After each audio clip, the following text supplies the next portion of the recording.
All right, well, we're ready to jump on into this game. Flandre versus the Shy is a hype matchup. We're with Sion there. I don't expect much action. I'm looking towards the jungle, but also down to the bottom lane.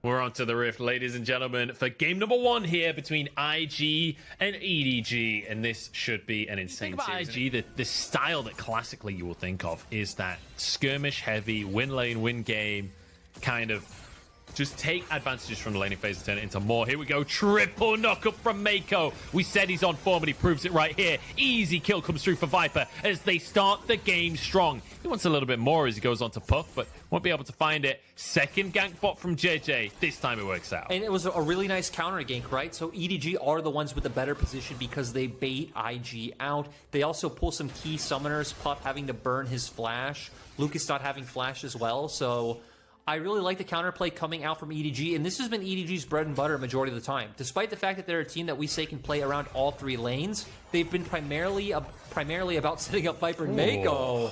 And the Shy, he's absolutely styling on Flandre with a cheeky little combo there just outside of turret range. Scout moving up though, and the Shy has done classic the Shy things. He's overextended in the top side to try and win out the 1v1, and Scout wants to punish that. Has the ulti available, doesn't even need it, just Scout of the week and a cheeky little auto. Scout's able to take the kill. We'll even tax Flandre just a little bit on top of it as well, but Flandre can just shove this in. And EDG going topside. Yeah, the Shy really wanted to crash that wave. Actually cancels his recall there. Maybe could have got away with it because they went to the wrong brush, but World Ender I don't think will be enough. JJ taking a huge amount of damage. Maybe it will. Flash over the wall from the Shy. Here comes Shun to reinforce the top laner, but he's joined in onto a losing fight. Scout, the second time now, moves up to finish off the Shy. Which has been really surprising when we've seen every time. Rookie has almost always been the one with Prio in the mid lane. JJ is going to drop down the Herald topside, but I can understand what the Shy is doing. It's so important to get that wave in and really makes the lane so hard for Flandre. JJ gonna get caught out. The sleep does come down, and he's just instantly taken out.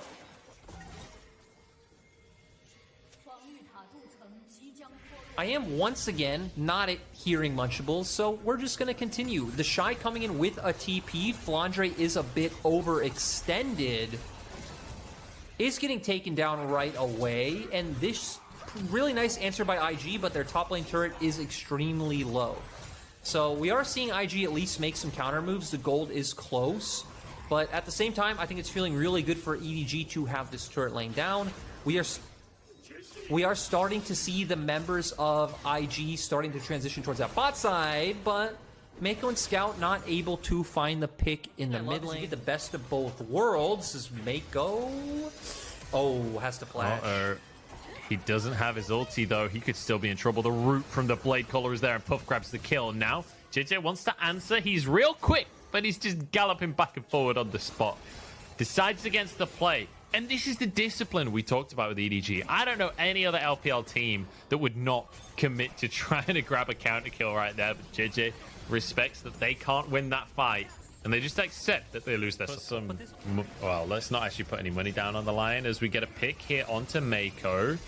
And this is the 3rd time in a row now that Mako has just been caught out in the jungle. IG being so proactive, trying to force these plays. And you know what, Shun, it's your lucky day because the red buff spawning literally as the pick comes on through. JJ drops a ward so he can contest for this one, and the smite is good from JJ. Grabs his red. It wouldn't surprise me if they fight anyway. They're just going to try and burn this Drake, but it's not going to happen. Mako goes in. First pick already as Lucas tries to peel, tries to get the CC, but he's forced out of the fight. In goes the Shy though. The knockups are there, but Viper still having a lot of HP. Scout of the week taking down some members. Look at IG pop it off. It's Puff wanting to keep his spot on this roster. Goes down in the end, but it's IG taking this one against all odds. They didn't have the ultis, but it doesn't seem to matter. The ace will come through for IG. Munchables, I can't believe that IG turned that around. It looked good at first, But when Viper popped his ultimate, it looked like everything was turning around, and suddenly half of the HP bars on the EDG members just completely disappeared.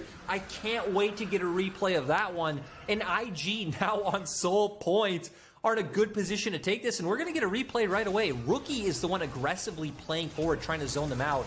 Mako easily takes advantage of it, instantly a 5v4. We do see Lucas chain some members down with his E, but the Shy goes in with a massive Q, hitting members down.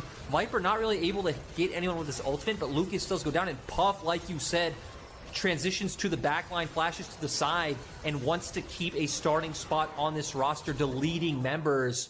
Puff, Shun, and the Shy just doing so much work. Ooh, ultimate though. Oh. This is a long reach from IG. I don't think they can actually close the gap. That's the onslaught of shadows out from JJ, though. We talked about this composition being able to shred Baron. With the jungler having no ult, no ghost, it's going to be hard for JJ to be able to contest. And IG still have all the tools to turn on a fight. Lucas still has his ultimate available, can charge in. The Shy, though, doesn't have the ultimate if he needs to be a frontliner as well. Baron taken, now the fight. IG happy to still go for this one. Mako charges in. He's tanky, but how tanky? Kill onto Lucas here. Scout the first one to grab it. As Mako tries to escape. Will be answered for. Shun gets it. In goes Viper, but denied. Beautiful ult by Rookie, but he goes down for his efforts. And now Flandry tanking up on the front line. It's 4 versus 3. Scout of the Week is there, but the Shy has so much sustain. He's practically invincible as the World Ender comes through.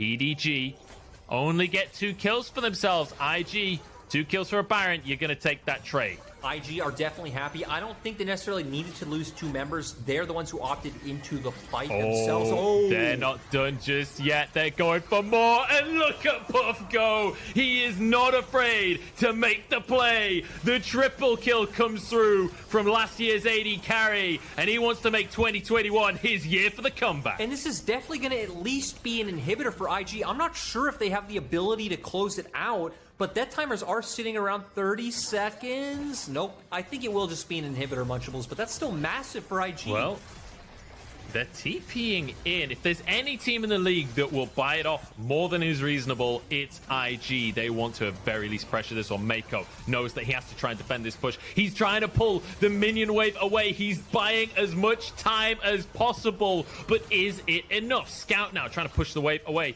Uses the Scout of the Week, but didn't find the stun. Onto the Nexus towers they go. IG, they find a small advantage and they blow this game open. Down goes the Nexus, and IG find a monumental win against EDG. Really great performance coming out. The Shy stepping up big. Puff doing well. Shun and Lucas as well. I feel like Rookie's really the only one who, we talked about this Azir, was a bit underwhelming, but still was enough of a hindrance and provided enough damage in these team fights where IG come out ahead.